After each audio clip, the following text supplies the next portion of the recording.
Welcome to part 2 of my Gig Performer Beginner's Guide. In this video, we're going to actually start creating our sounds and effects. Can I get a whoop whoop? Now, in the Gig Performer ecosphere, we create our setups in what's called a RACKSPACE, and that's where we connect up and control any combination of your VST instruments and effects completely up to you. We use blocks that represent all our VSTs and tools, etc. And we use virtual cables to represent cables. RACKSPACEs work in 2 panels.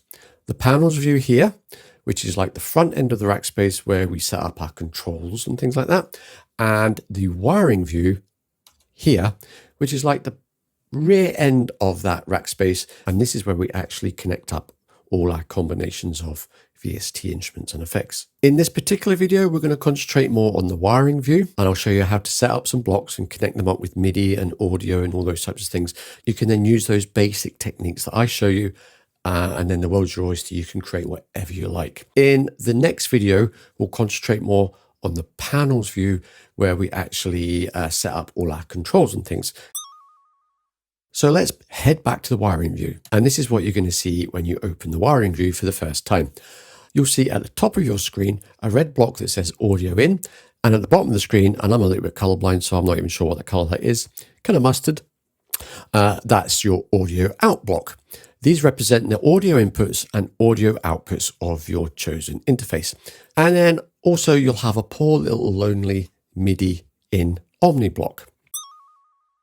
Let's talk about the MIDI blocks for a second. That little MIDI in Omni block is like the gateway to all your MIDI information coming into Gig Performer from your connected equipment.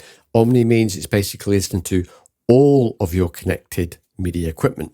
However, you might want to use singular devices, and it's very easy to do so. If we right click and go to internal plugins, we can see in the MIDI input section here, you have all your MIDI ins from all the connected MIDI equipment that you have.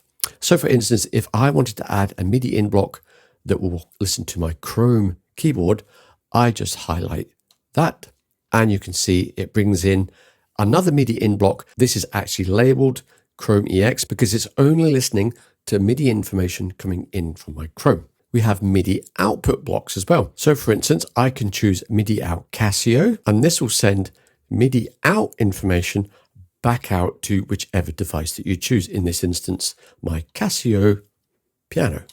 So these are your MIDI blocks, and they are orange. Now, to select any type of VST plugin effect or any one of Gig Performer's own internal plugins, we can do it in 2 ways. We can right click. Depending on how many plugins you have installed, right clicking and going through a menu can be a little bit time consuming when you're trying to nail down which one it is that you're trying to find. Like for instance, this piano here, that took a few seconds. We can also do this in a slightly quicker way by using the keyboard shortcut Control P.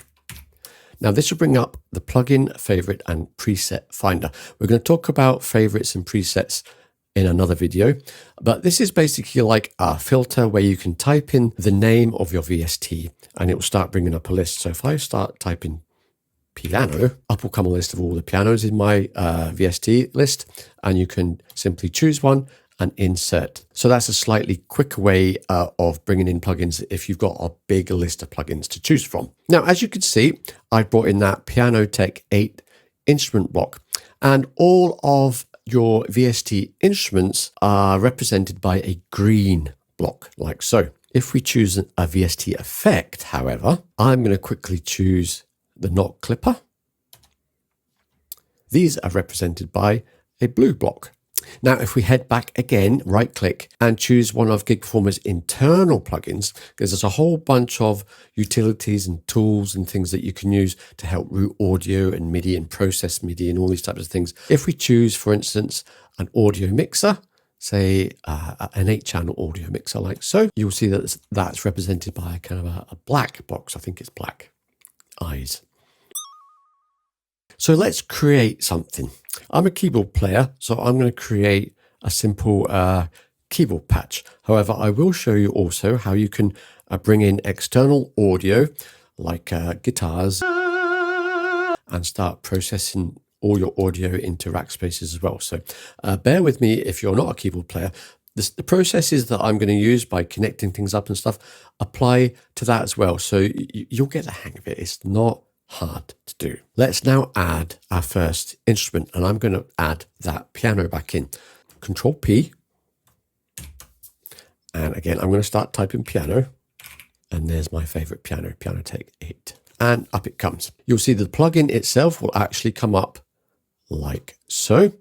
And the green instrument block is there ready to get connected. Let's close down the actual interface for a second. And we're going to start connecting this up. Now, signal flow through all of these blocks is always in at the top and out the bottom, whether that's MIDI or audio. In at the top and out the bottom. MIDI connections are signified by this little orange dot here. That's an output. And at the top of Piano-Tech 8, you'll see a MIDI input. All we need to do to get some MIDI information coming from one of our controllers into Piano-Tech 8 is to simply draw a MIDI cable in like that. Isn't that fabulous? And now when I play something, I'm getting no sound because we haven't connected up any audio yet. And I've just remembered, if I don't put my headphones on, I'm not going to hear anything either. Now, to connect the audio from your VST to the outside world, your speakers via your audio interface, we do the same thing as we did with the MIDI cable. This time, however, with these blue little dots here, these are the audio outputs of your VST. And if you hover over one, you'll see the name of each individual output, which is really, really handy. So we're going to use the two main ones. And all you need to do is connect an audio cable to the output channels that you have speakers connected to. In my case, it's channel 1 and channel 2. Now, when I play something, we have sound. Fabulous. Now, you might have already noticed when I played something, those wires lit up like a Christmas tree. That's letting you know the signal flow via MIDI and audio through your plugins. You can see that MIDI cable flash as I play, and you can also see those audio cables turn different colors depending on the level of the audio. Now in Gig Performer Pro, you can actually set these to show the metering value roughly of your audio. So if you're really biting in hard, they're going to turn red, and that kind of lets you see quickly that you're maybe clipping a little bit. In Gig Performer Essentials, you'll just have the white simple view that turns everything white, but still really handy to let you see how things are going through all your plugins. I want to bring in an audio mixer, and I think it's good practice, especially when you're using VST instruments, to route things through mixers. It gives you a lot more control in terms of volume and other controls that I will show you very shortly. Right click and choose internal plugins, and in audio mixers here, I'm going to bring in a 4-channel mixer. Bang, there we go. I'm going to drag that down underneath the piano, and we're going to connect this mixer up now in between the audio path from the piano to your speakers. Now I'm going to show you a little shortcut. Instead of doing this one at a time like that, which is fine, but we're all lacking in time these days. We all want things done super quick. If you hold Shift and drag one cable in and let go, it'll automatically draw in a stereo pair for you. And let's go out of the audio mixer to our audio outs that we've chosen before, channels 1 and 2. There we go. So simple. We've got our sound again. And you can see now in the metering of your mixer, we're getting signal in there too. Now we've got that mixer, however, we've got lots more control. We can pan, and we can solo and mute each channel. We can name the channel, and we can even route the audio through that mixer to various outputs of that mixer. Does that make sense?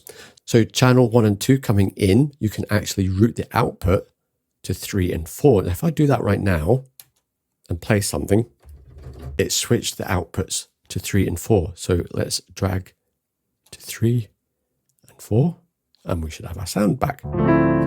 See what I mean? So now that we've made a very basic piano patch, we better rename this RACKSPACE over here. It's called, at the moment, 0 RACKSPACE, which isn't very handy. So let's double click on the green part that says RACKSPACE. And here we can name our RACKSPACE. I'm just going to call it piano very quickly. There we go. We have made our first RACKSPACE. Now I'm going to show you very, very quickly how you can connect up a guitar and get some zero latency guitar effects going inside Gig Performer. Now in the RACKSPACE section, instead of right clicking, let's choose the plus button and add a new RACKSPACE. All different types of ways of doing things inside Gig Performer. We're going to call this guitar.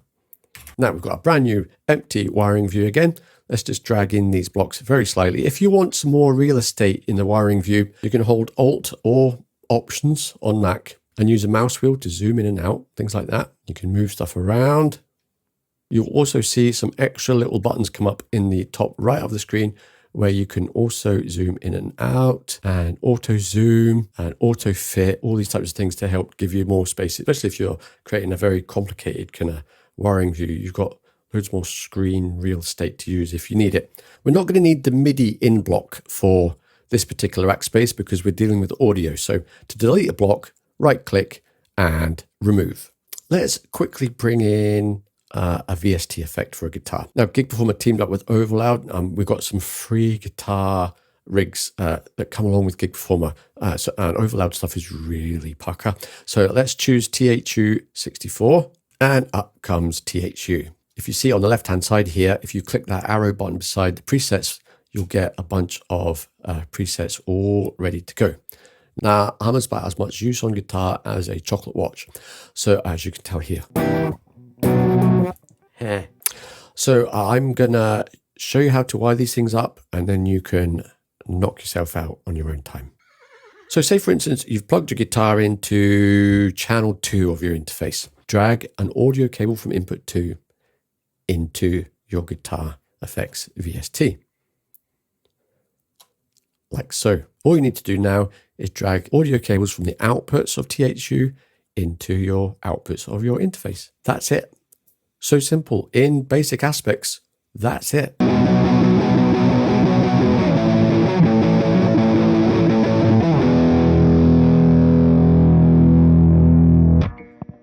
However, the power comes into how exactly you want to route all these things. If you go onto the Gig Performer community forum and check out all the kind of guitar-based guys that are using this and on the YouTube channel, my Lord, you can get some amazing setups. Wow. Very quickly now, I'm going to do something for us singers. Right-click this time in the RACKSPACE area. This brings up a menu with all the kind of extra tools that you can use for RACKSPACE creation. So we can, yes, choose a new RACKSPACE. We can duplicate the RACKSPACE, delete RACKSPACEs. You can import and export RACKSPACEs, really handy. So let's make a new RACKSPACE, very similar in terms of how we create that guitar RACKSPACE. And this time we're going to use Control P. I like to mix things up. And let's start typing vocal. I've got a lovely SSL vocal strip here, so I'm going to add that. You can use whatever you like. I'm also going to add a reverb. Why not? Control P again. And let's type reverb. This time I'm going to choose kilohertz reverb. Now we have 2 effects. Now hopefully this will work because I'm actually recording on this microphone and using Gig Performer at the same time. So let's see how this goes. I've got my microphone here in channel 1 of my interface. So let's drag in cables to the vocal strip 2. And you can see we've got some signal flow and vocal strip 2 is doing some of its magic. Awesomeness. Now let's go from the vocal strip into some reverb. Let's hold shift and drag in 2. All good now. We're getting audio flow through both. And now when I connect up finally to our speakers, we should hear some magic. Hello, Glasgow. So a very, very basic overview of how to connect up your VST instruments and effects. I hope that's kind of helped you out and got you well on the road to creating your own rig. In the next video, we're going to flip to the panels view and actually start creating on-the-fly controls for all these things. So you can control things like volume and reverb and EQ and all these types of things. Really, really exciting. I'll see you there.